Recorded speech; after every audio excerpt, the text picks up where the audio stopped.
नमस्कार साथियों, मैं अमित कुमार। स्वागत है आपका आपके अपने चैनल दृश्यम आईएएस पर।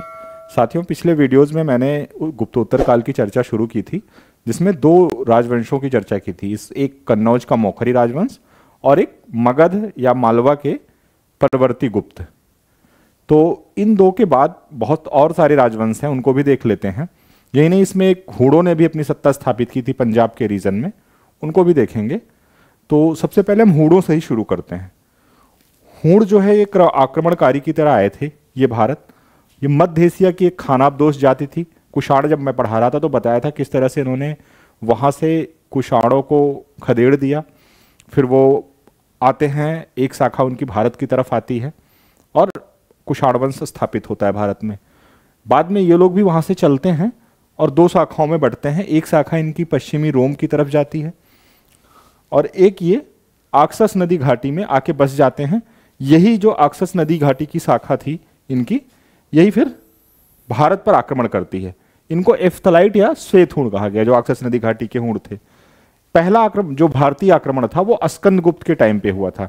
चक्रवर्ती गुप्त साम्राज्य के जो आखिरी शक्तिशाली शासक थे स्कंद गुप्त, उनके टाइम पे पहला आक्रमण होता है हूणों का प्राचीन भारत में। और इसका जो नेता था वो खुशनवाज था। उसके बाद तोरमाड़ आता है। तोरमाड़ जो है ये द्वितीय हूण आक्रमणकारी था। ये जो है भारत में हूणों की सत्ता स्थापित करता है। जो पंजाब रीजन जहां पे इन सत्ता स्थापित होती है हूणों की, उसका संस्थापक तोरमाड़ था। साह्यूजबल जौबली जैसी उपाधियां धारण करता है। मैं कुषाण जब पढ़ा रहा था तो उसमें चर्चा की थी कि कुषाणों की जो उपाधि थी शाही, शाहानुशाही जैसी उपाधियां थी, उसी से मिलती जुलती कुछ इनकी उपाधियां हैं। तो एक तरह से ये कुषाणों पे इनके अधिकारी की भी पुष्टि होती है उनको पराजित करने की। इनकी राजधानी जो थी चंद्रभागा नदी के तट पर स्थित थी, जो कि पवैया थी। चिनाब यानी चंद्रभागा नदी के तट पर। कुवलयमाला के अनुसार इसने जैन धर्म स्वीकार कर लिया था तोरमाड़ ने। इसकी मुद्राओं पर सूर्य का अंकन मिलता है। कौसाम्बी, यहां से तोरमाड़ की दो मुद्राएं प्राप्त हुई हैं। मुद्राओं पर सूर्य का अंकन है। ग्वालियर लेख, इसमें जो है तोरमाड़ ने सत्यम, इससे पता चलता है कि तोरमाड़ ने न्याय और सत्यपूर्वक शासन किया था। जो भी इसने शासन स्थापित किया था उसमें न्यायपूर्ण व्यवस्था स्थापित की थी उस पंजाब के क्षेत्र में। एरड़ नामक स्थान से वराह प्रतिमा पर खुदा हुआ एक लेख मिला है। ये वही एरड़ है जहां से सती प्रथा का पहला प्राचीनतम साक्ष्य मिलता है। उसे वहीं से वराह प्रतिमा पर खुदा एक लेख मिला है, जिससे धान्य विष्णु के उसके सामंत के रूप में उल्लेख है। इसका सामंत था धान्य विष्णु। ठीक।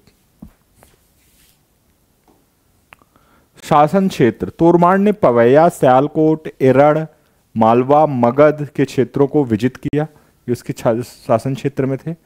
हिंसांग के विवरण से पता चलता है कि उसने तत्कालीन मगध शासक नरसिंह गुप्त बालादित्य को पराजित किया था। ये परवर्ती गुप्त का शासक था, इसको इसने पराजित किया था। ठीक है।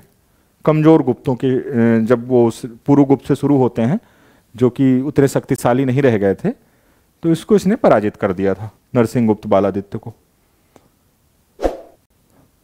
मिहिरकुल, ग्वालियर लेख से पता चलता है कि इसने सूर्य मंदिर बनवाया था। ठीक। शासन के 15वें वर्ष निर्गत किया। ये जो ग्वालियर लेख है मिहिरकुल का ही था। शासन के 15वें वर्ष इसने निर्गत किया, जिससे इसके सूर्य मंदिर बनवाने का पता चलता है। सुंगयुंग, यह एक चीनी यात्री था, दूत के रूप में आया था ये भारत इसी के टाइम पे।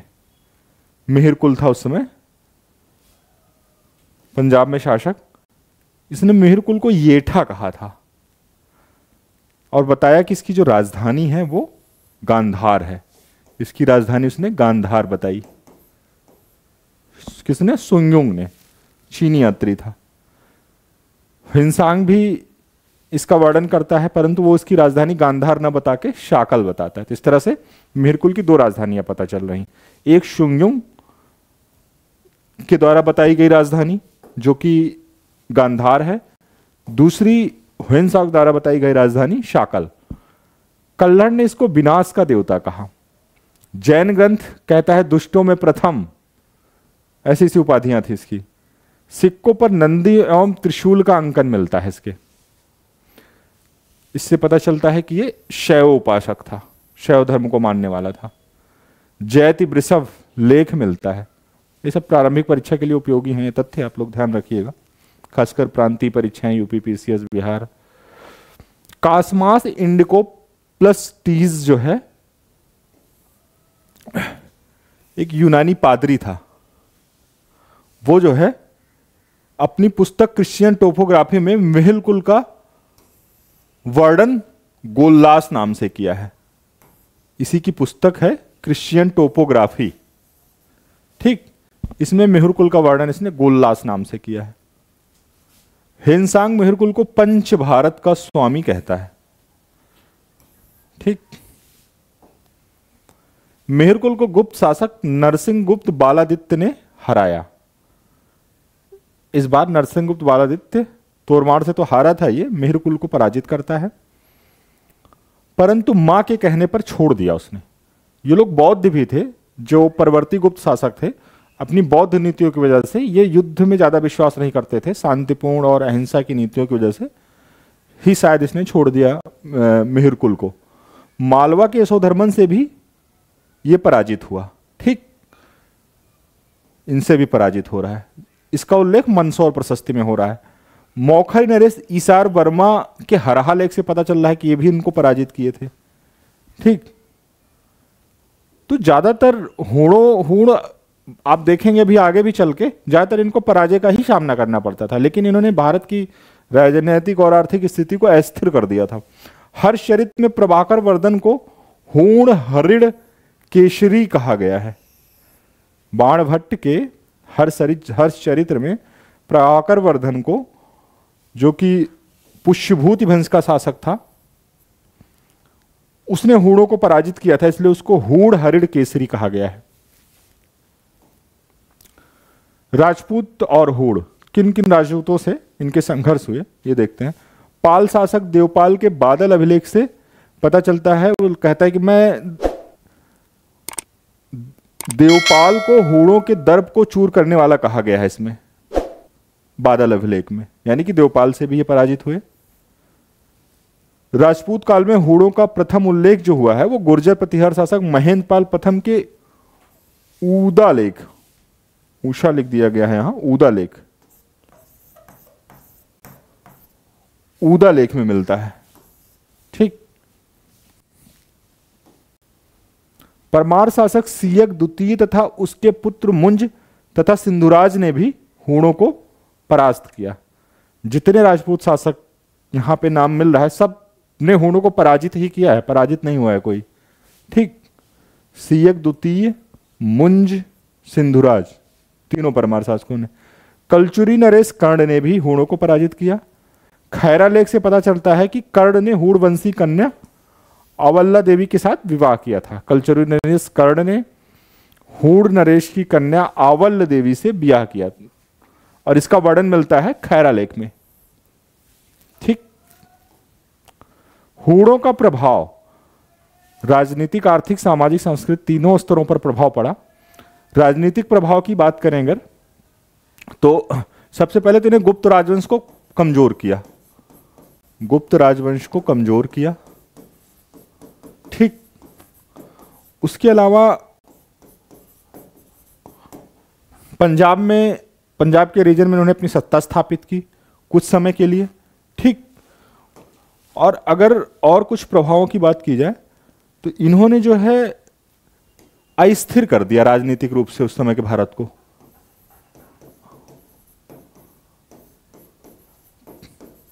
लगातार आक्रमण की वजह से राजवंशों को इन्होंने अस्थिर किया। और अगर और इनके राजनीतिक परिणामों को देखा जाए तो इनके आक्रमणों से काफी जनहानि भी होती थी, तो सामाजिक परिणाम भी दिखेगा। आर्थिक परिणाम पे आते हैं। आर्थिक परिणाम की अगर बात की जाए तो लूटपाट करते थे, धन हानि, ठीक। आगे चल के देखो सिक्कों में गिरावट आई, क्योंकि इनकी लूटपाट से व्यापार में, वाणिज्य में भी ये बाधा डालते थे। जो समुद्री व्यापार था, आंतरिक व्यापार था, उन दोनों ही मार्गों को इन्होंने क्षतिग्रस्त किया।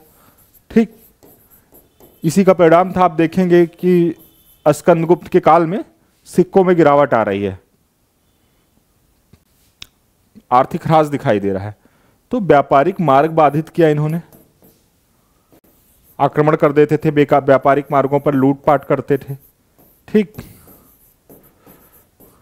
इन्होंने सिक्के भी चलाए थे, हूणों ने ससैनियों के अनुकरण पर चलाए थे, और इनके जो सिक्के थे उनको गधैया बोला गया।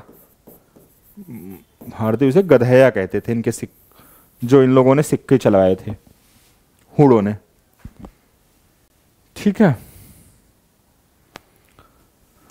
सामाजिक सांस्कृतिक परिणाम में अगर देखेंगे तो ये यहाँ की विभिन्न जातियों में, जो कि बड़ व्यवस्था पर आधारित समाज था हमारा, एक श्रेणी क्रम था, इसमें ये उसको इन्होंने विचलित किया, उसमें ये सम्मिश्रित हो गए।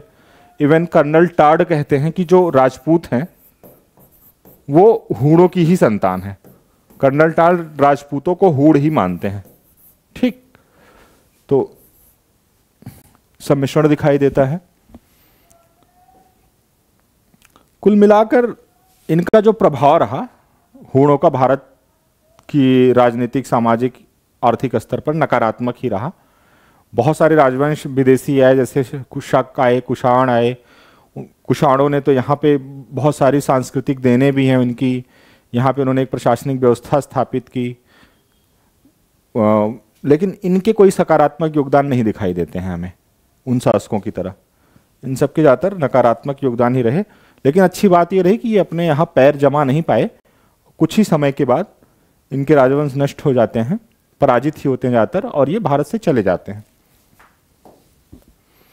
बल्लभी का मैत्रक वंश, इसको देखते हैं। ये इसके जो संस्थापक थे वो भट्टारक थे। सौराष्ट्र, काठियावाड़ जो गुजरात का क्षेत्र है, वहाँ पे ये राजवंश था, ये इनका क्षेत्र था। इनका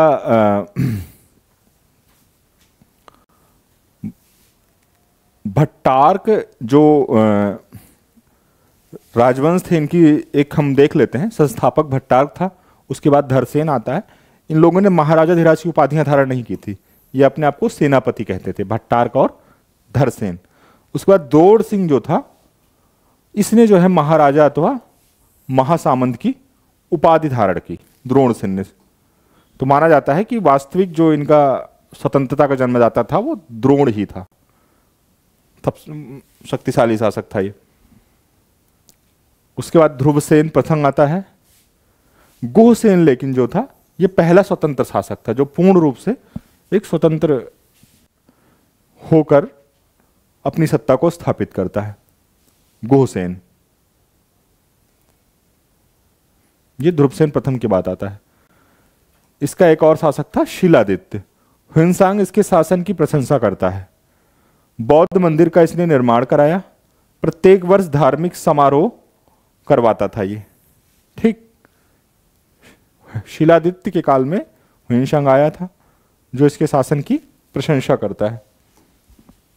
ध्रुवसेन द्वितीय या बालादित्य एक शासक हुआ।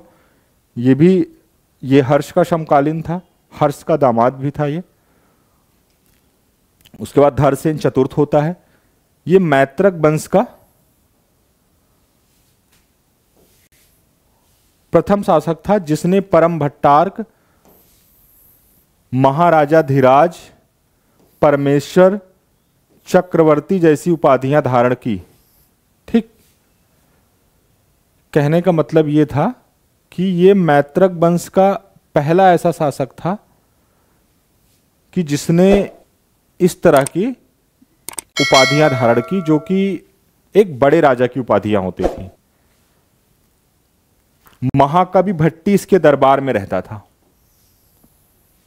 ठीक, महाकवि भट्टी इसके दरबार में रहता था।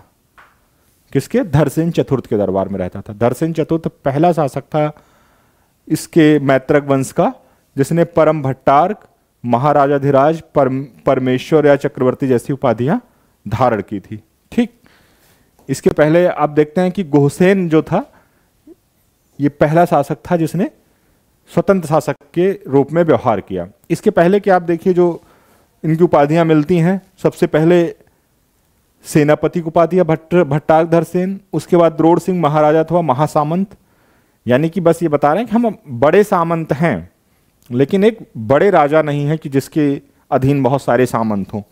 तो वो स्थिति आती है इनके शासक धरसेन चतुर्थ के टाइम पे, जिन्होंने एक बड़ा राज्य स्थापित किया, इससे पता चलता है। ठीक, शिलादित्य सप्तम अंतिम शासक था इस वंश का, वल्लभी के मैत्रक वंश का। अरब आक्रमणकारियों ने मैत्रक वंश के राजा की हत्या कर इसको पूर्णतः नष्ट कर दिया, इस राजवंश को। ठीक, मैत्रक वंशी बौद्ध धर्म में विश्वास करते थे, लेकिन इनके अभिलेखों में परम माहेश्वर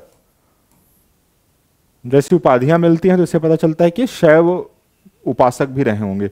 इनसे इनकी धार्मिक सहिष्णुता का भी पता चल जा रहा है। मैत्रकों के शासनकाल में वल्लभी जो है शिक्षा का प्रमुख केंद्र था। ठीक, चीनी यात्री इत्सिंग जो है इस शिक्षा केंद्र की प्रशंसा करता है, इसका वर्णन करता है, कहता है कि यहाँ न्याय, विधि, अर्थशास्त्र, साहित्य, धर्म आदि विविध विषयों की शिक्षा दी जाती थी। यहाँ के प्रमुख आचार्य थे 7वीं शताब्दी में गुणमती और स्थिरमती। ये ध्यान रखिएगा, वल्लभी के मैत्रक, ये जो वल्लभी जो विश्वविद्यालय था मैत्रकों के काल में, वहां पर 7वीं शताब्दी में 2 आचार्य थे, गुणमती और स्थिरमती। ठीक है, अब एक और राजा का नाम मिलता है मालवा में, यशोधर्मन। ठीक, माना जाता है कि यह ओलिवर वंश का था। इसकी सैनिक उपलब्धियों का विवरण मंदसौर के 2 अभिलेखों में मिलता है। 532 ईस्वी में उत्तर भारत पर प्रभुत्व स्थापित करने के उपलक्ष्य में अपना इसने विजय स्तंभ स्थापित करवाया। ठीक, उत्तर भारत पर प्रभुत्व स्थापित करने के उपलक्ष्य में इसने अपना विजय स्तंभ स्थापित करवाया। और मंदसौर प्रशस्ति का लेखक वासुल था। इसने लिखा है कि जिस मिहिर कुल ने शिव के अतिरिक्त अन्य किसी के सामने सर नहीं झुकाया, उसने यशोधर्मन उससे जो है यशोधर्मन ने अपने चरणों की वंदना कराई, यानी कि इसने मिहिर कुल को पराजित किया था। मंदसौर प्रशस्ति में उसे जनेंद्र कहा गया है। ठीक, मंदसौर प्रशस्ति में यशोधर्मन को जनेंद्र कहा गया है। तो ये इतनी चर्चा हो गई। अब एक और गुप्तोत्तर काल का जो सबसे प्रमुख राजवंश है पुष्यभूति वंश थानेश्वर में, उसकी चर्चा करेंगे, जिसमें एक प्रतापी शासक होता है हर्ष, और एक वो प्रशासनिक व्यवस्था भी स्थापित करता है जहाँ से सवाल पूछे भी जाते हैं। उसके साहित्य, अर्थव्यवस्था, इन सबको देखेंगे अगले सेशन में डिटेल से। धन्यवाद। आप लोग प्लीज़ मेरे चैनल को शेयर करिए, सब्सक्राइब करिए, ज़्यादा से ज़्यादा लोगों तक पहुँचाइए। मिलते हैं नेक्स्ट वीडियोज़ में। Thank you.